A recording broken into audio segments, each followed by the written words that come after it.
is Craig. I was 2 years old. I came in as an 18-year-old homeless young lady who had nowhere to go. After, asking family members, after staying with girlfriends and my friends' moms and things like that. So when I first came here, it was like July 13, 2007. And, I went and did the interview like all of us had to do with Sister Rita in the office. And, she led me in prayer and, I got saved that day. And then I came here. And it was not the best experience coming in at first because I was young and I was just used to doing my own thing. Even though I had a kid, like once I put on the bed, I was out running around with my friends doing my own thing. And I had a job and I had graduated from high school, but it was a big transition for me coming in here, having to be still and be led by other women that I didn't know. But I did learn a lot because I was the youngest person at the time when I came here. I was 18. So mostly everybody in the house was like older 20s, in their 30s, some women even in their 40s. So it was some women I clicked with right away, and it was some women that I didn't even know how to approach them, or they didn't know how to approach me, that kind of thing. But for my son, like even to this day, like this was not a sad place for him. This is a good memory. So I feel like when other women and children come here, that's something that they can know that their kids are not going to leave here and feel like they were in a bad situation. It doesn't leave unsettled memories for children. And I had good days here, I had bad days here, but I'm here today, so that means that this is not a bad place for me either. Because when you have bad experiences in places and you don't visit them, you don't come back. You don't have an alumni of women that can still, if I don't know you, like I can get to know you because we were in the same struggle at one point. And I know you guys because we were here at the same time. And for time and distance to bring women together, and children, women and children, because some of the children remember each other, some of the children don't remember each other. But the fact that we can all still come here and meet and be a part of something that's going to help so more women and children get the benefit that we got. And I think that's the biggest thing that I'm excited about for Turning Points, is that I know that more women, more children are going to end up here, and they're going to have their good days, they're going to have their bad days. But when they leave here, it's not going to be, I'm not going back. They can come back, they can show up, and they can be happy that, hey, this is where I struggled, this is where I grew, and this is where I'm at now because of being here. That's good.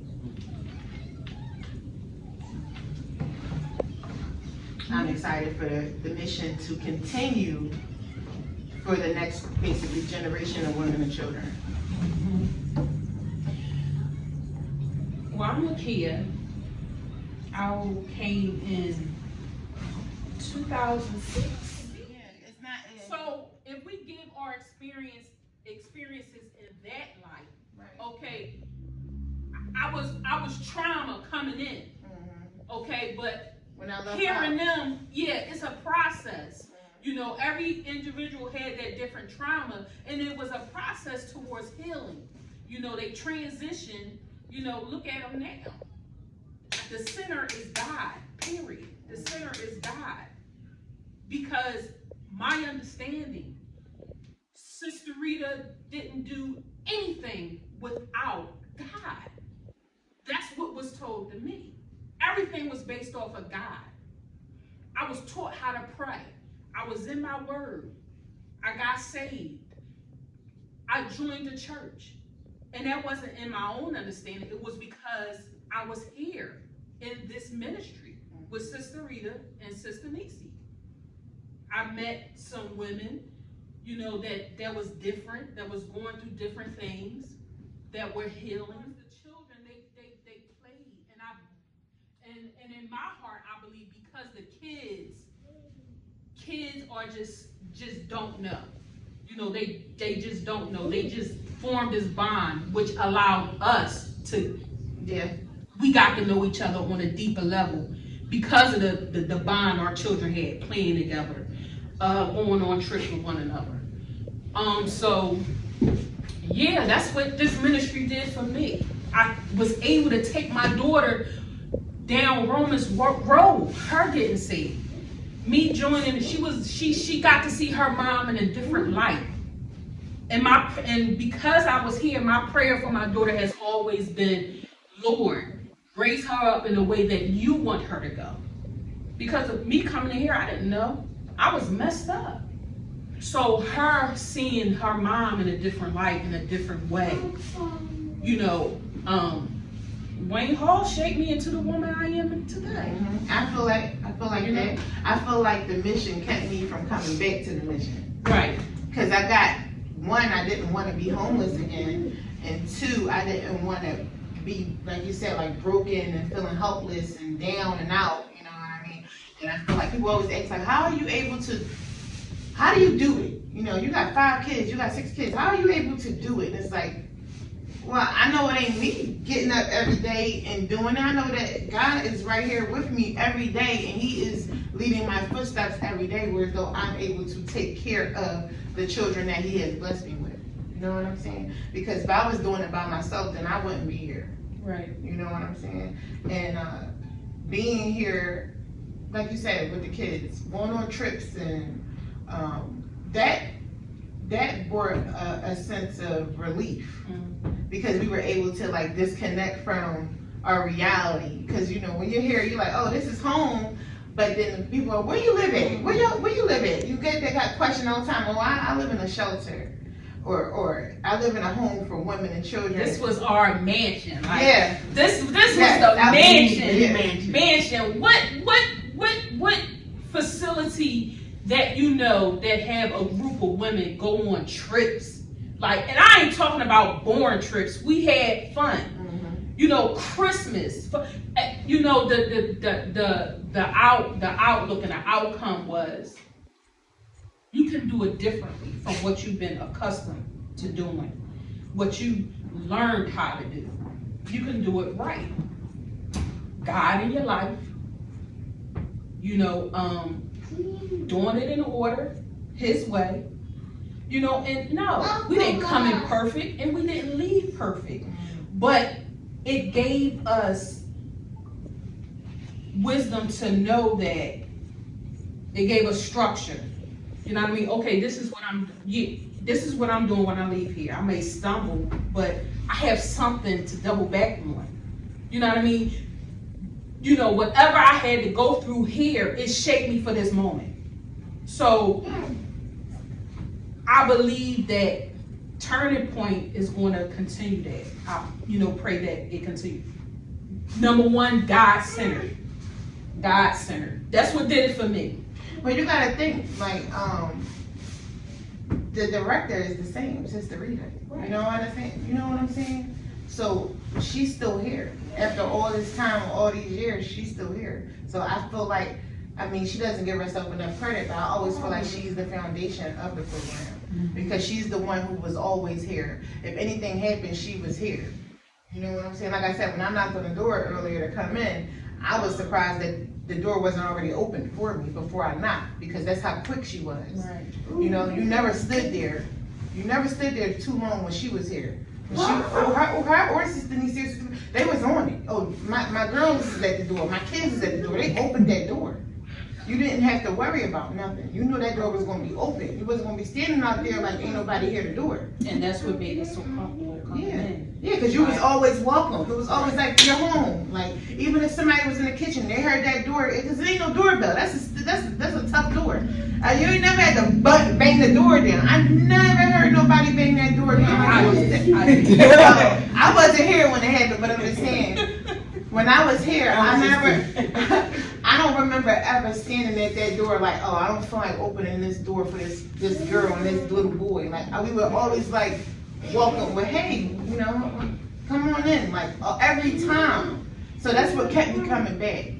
Is that every time I came home, somebody was there willing to open the door for me. You understand what I'm saying? Because can you imagine not having a key to where you live at for a year and some change? But every time you come, the door is open. That's a word.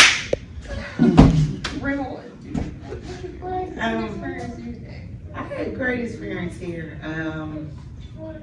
I like that it was a safe haven for women and children. Me personally, everybody that come here come from different backgrounds and, different things in life that they've been through that, everybody on their own personal journey that brought them here. And for me, I grew up in foster care. So, when you already don't have somebody to help you, and then when you get older and you grow through life and you go through troubles or mishaps, you didn't have anybody to raise you in your family, so you're not going to have anybody to help you when you go through those things. So it's a blessing that they have a program like Wayne Hope. What's fine? Like Turning Point. Life Turning Point. That's fine. Yeah, so it's a blessing that they have a program like that available out here for women and children who really need it. Where if you didn't learn how to cook, you're gonna learn how to cook when you get here. If you're not sure on how to do things like time management or just struggles that you struggle with, you're going to get those the opportunity to get help with those things. Can I jump in? When you came here, you were expecting with Lovey, right? No, I had her. Yeah. Oh, she was an infant though. She was one. She was one? Mm-hmm. Okay, I couldn't remember. Yeah. Because there was a lot of women that were actually expecting that actually gave birth and came home with their babies here as well. Mm-hmm. And that was a big thing, just having it where so you take women in pregnant women. It wasn't like if you was pregnant, they said, no, you can't come. Like, it's you pregnant, you can come and you can be here and you can give birth. There was a couple women that came in pregnant. Mm-hmm. They didn't even have children yet. So I like when you say it's a safe haven because for a pregnant woman to come here and be comfortable enough to stay and give birth and start off her journey in motherhood here means a lot. I don't think no woman was ever turned away. I don't remember seeing woman turned away. That was just awesome. I'm not sure, but I know that it was a really good. If you wanted to be here and you wanted help and you wanted to change and you wanted a relationship with Christ, or just better yourself altogether. You want to get all those things, and it's going to it's going to leave you with something so great when you go, because you get to keep those things in your heart, what you've been taught and what you learned, and your relationship that'll get you with Christ, get you so far.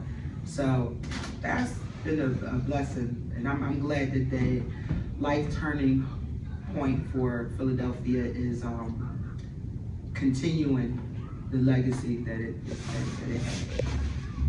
So yeah. I'm Angela, and in my time during the program, to be honest, when I first came in, I was a little worried because of the interview part. Right. And because of the whole program is surrounded by Christianity, and I was worried because of my religious status, because I'm Muslim. And I came into the interview and worried, and the living situation I was in was just, I felt like it was just a thumb on me, just for no apparent reason all the time. And me being over 30 at the time already, it was a lot to come in here with, because it's like I already had my first apartment and cars and different things, and I was used to living a certain type of way. And so to have to come into a residence, and we all grown, but I gotta follow all of these rules, and I gotta go to Bible class. That was a thing for me, to have to push past my own belief to actually do the Bible class. And it ended up being a big learning experience for me. And Sister Rita was very understanding of my struggle with that, but I actually did better than I thought I would. And I even adopted a Bible verse. The way of the transgressor is hard. And I felt like that met me all the way. Like, I had a baby out of wedlock. I transgressed, and it was hard for me to have to come out of my living situation and to come here, and now I have to try to do things in a more correct manner, more on a straight and narrow, and I had my son, and he was already going on 2 years old. So it's like, I felt at first like my mothering would be questioned, or the way that I do things, and it just gave me an experience that you can do this more than one way. You don't have to just do it what you know. So let us teach you this. Yes. Or just doing some of the Bible classes, and I'm like, this wrote hundreds of years ago, and this still pertains to everyday life now. So I'm gonna be honest, I can't remember the exact Bible verse, but I remember those words because they stuck with me since I came to Wayne Hall, and every so often that still pops up in my mind that, hey, the way of transgressor is hard. Yes. It's hard. So it doesn't get easy overnight, and it's still difficult, even so now, but the program gave me a better way to handle that stress and that pressure, and to be more resourceful and to find another way of doing or saying things. So even me being over 30, I'm grown, but I still had a lot of growing up to do too, as far as my mindset. So, I had to be open to other people's thoughts, and I have to listen first before I react, or I have to think about something before I actually react. And I had a temper, so that was a bit of a stepping stone for me to actually, I got to think before I move, because it's not just me, it's my son. And even though he's 4 now, but it took me until I got here into this program that you got to think about the bigger picture of your actions or stuff that you say. You might not have a repercussion right now, but it could pop up 3 months on you, and you gotta backtrack and apologize. And it was just a lot of different things going on in my life at the time. And to feel like my religion wasn't an issue, Yes. or the way Sister Rita and Sister Karen could just like read your body language. Because I stayed to myself a lot, and I was in the program a short period of time, and I was a lot of standoffish, and by the time I started to open up and get more comfortable, it was Sister Rita and Sister Karen. Because they can read you like a book without you saying a word. They can pick up on stuff, and they won't give you a long, drawn out speech. They give you those little drops of knowledge when they catch you by yourself and they say something, they make you think. It's kind of lecture. It makes you think in a different way. They give you just enough to catch your attention, and then they send you on your way and leave you to think about it. So I did a lot of thinking. I did a lot of crying. I did a lot of crying being here, That part. because I felt disappointed in myself to be over 30 and I'm in this situation. But I never got looked at like I was lesser than or any of that. And I didn't think I was better than. It was just, I think, being ashamed of my situation, I felt better just staying to myself. I think a lot of us went through that. Yeah, I just felt better staying to myself, and I made my room that happy place or whatever. But I started opening up, and I'm gonna start to talk to people and whatever. I'm still keeping in contact with Sister Rita after all these years. Yes. To call her, or when she answers the phone, she says my whole name. Hi, Angela Grant. She says my whole name. Like, if your mom or somebody say your whole name, you're in trouble. But I think that's just Sister Rita being Sister Rita. But Wayne Hall has taught me a lot here. Even family members and everything that knew I was here, which wasn't too many, would say, I see a difference in you. Like, it matures you, and it gets you to just think different and do things in a different way. And it's nothing negative I can say. It was like, I had a lot of negative feelings coming in, but just from the love and then the understanding of Sister Rita, or for her to share her own testimony, like, if I can do this and I can make it out of this, so can you. So can you. I'm not better than y'all, and I might have did some of the stuff or worse stuff than y'all did back in the day. But if I can make it out, so can y'all. So that gives you a little bit of comfort that, you know what, I'm gonna make it out of this, whether I stay a year. I was here 4 months, but I left with enough knowledge to last me a lifetime. So even now, I'm all right. I'm content with what I had, but I had to humble myself. Being here, you gotta humble yourself so that you can accept that knowledge and that information and that love and that caring. Because if you come out of a hard situation and you think love is one thing and they showing you love is something else, it'll wear you down. And eventually you know what? That situation wasn't no good for me. let me go ahead and gather myself over here. So, you know, Sister Rita and Sister Karen and Sister Kelly, it was a lot of sisters in here. Yes, ma'am. Okay, and it felt like more of a family because people would genuinely come to you with concerns and cares, and it wasn't an ulterior motive, well, I could do this for you if you could do that. Yeah. So, you know, it was just genuine knowledge and growth and life lessons, and I appreciated that. I appreciated that. I don't want to cry in this video because I'm a big baby, but I appreciate it a lot because for me to be Muslim and surrounded in a Christian environment, and from what you might see outside of here, outside of this program, it's nothing like you think. They still accepted me with open arms regardless. That's major. So to me, that's a huge ministry. Yes, That's a huge ministry to even accept me, even though I didn't have the same religious background at all. To me, that was a huge ministry. And that was to say a lot that people would still try to help you and come to you with open arms regardless of your religious creed or what you look like or how many kids you have or your background and what's going on and why you're here. They still, I think, treated everyone the same, but they gave each person their individual care according to what? There you go. Yeah. They did. Everyone got their own individual piece without no one missing out on anything. And you know what else I want to say? Is that my business in this house was my business. Mhm. So when I shared with my case manager, I felt safe to share. And it wasn't like, oh, I talked to Sister Phyllis today and I told her something and then they got around the house. It was none of that gossip. Like my business is my business. Like, and I respect all the sisters for keeping everybody's different situations confidential. So if I knew something about you or you knew something about me, it's because we shared it, not because they shared it. You know, and I think people need to know that if you come here, that whatever you share is between you, God, and the sister that you shared it with. And she's not going to run around and gossip. It was no God. I had no issues with gossip here. Because you think, so most of the time, all the women and kids and mama, it's going to be catty, it's going to be God. It was not that for me. And I was young, like I said, I was 18. It was not catty, it was not that. If we had an issue among sisters, it's because we had some growing or fixing to do. But it wasn't because someone was throwing something at you, your struggle in your face. Oh, well, you here because of this, or you here because of that.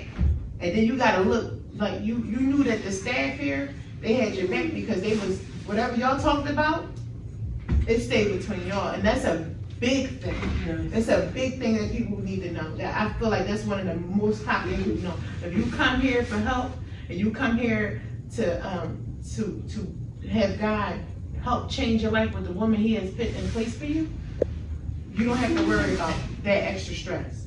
Could you imagine how the door wouldn't be open as fast if it was so much gossip in here? Because you wouldn't come back. You would leave. And the fact that God protected me and my child from that aspect, because I was able to stay, you know. Like you said, despite how my day went, I was able to come back here and be comfortable. You know, it wasn't catty. I grew up with my sister, we would fight like cats and dogs. I never had to fight nobody. No, that wasn't even a thought of my mind. Yeah, because the tension wasn't here. So what was your most memorable, like the funnest moment being here with at the mission? Well, being here at the mission, my most memorable for me and my child was Christmas. Being able to, you know, witness, you know, strangers, you know, how strangers, you know, adopted us and gave. Like whatever we put on the list, we got it. I mean, I was like a big kid, you know, and to see my daughter, you know, light up and open gifts, you know, in spite of her surroundings. You know, maybe she might, as a child, you know, kids feel too, you know, I want to have Christmas at home, Right. You know, but she was amongst love. But them gifts, boy, was popping. They wasn't no cheap gift card. We got coats, we got robes, man. We got cookware, Bratz dolls. Listen, they wasn't wasn't no cheap gifts. They was good gifts. I wouldn't mind being adopted now, you know. But that was one of my most memorable moments, favorite moments of being here. I would have to agree because that's one of my most fun moments too. What about now? All right, Rima, what was one of your most memorable moments here at the mission with you and Lovey? There's so many memorable times. I like the holiday stuff. That was nice, but I really like when we go to the Poconos. We would go to, it was 2 houses, big houses. One had a pool. I was there. Oh yeah, that's right. Yeah. Yeah, one had a pool. It was, I don't know if you got a chance to go, but it was really nice. One was a farmhouse. And the other one was the pool house, where the one that we stayed in. And I just like the nature walk. You could go for a walk. Honestly, I ain't never get up there early to go, but I do like the prayer time. It was a room where we just had for prayer, and we could just go in there. It was just like so peaceful up there for some reason. I don't know. I just felt like God was with us. I don't know. It was real peaceful. And it was just really nice, and that was really like my favorite part. And also going to the Camelback Beach. Oh yeah. Yeah, because we used to go there. Remember? All right. When you stay here at the mission, what was one of your best moments being here? I think my most memorable moment is when we went to Ocean City Beach. And we were in the van with Sister Rita driving. And the mission man? It was like an 18 passenger van. Oh, okay. And we went to, I think we had 2 vehicles, but Sister Rita was driving the 18 passenger van. So that was the first time of me seeing her behind the wheel of something other than her own car. And I didn't know she could drive. And she was fussing at the drivers on the road to get out the way. But we had fun. We went to the beach, and I spent money on the boardwalk and everything, and I had one of the other residents that went here. She was actually pregnant at the time, so she kind of hung around me and my son the whole time because I was going to buy. I'm the old lady, so I would go buy the beach blanket. I had made sandwiches and I had a cooler bag. You the smart lady, not the old lady, saving that money. We enjoyed ourselves, and my son slept all the way back, so that was the best part. That he slept all the way back. And that was the first time we were able to come back after curfew, but that's because we was all together. so we got back in the dark, and it was okay this time. But I never came in that late before. But yeah, we had fun when we went to Ocean City Beach, and Sister Rita was driving an 18 passenger van. Oh wow. So being at the mission, we went on a lot of trips, and one of the most trips that I really enjoyed was going to Longwood Gardens, because it had the enclosed gardens, it had flowers and beautiful trees. It had a tower that it was like a castle to me, and to this day, I still take my children to Longwood Gardens. We went snow tubing, we went water tubing, we went to the Poconos for the weekend, and it just was a good experience. Oh, we went to New York.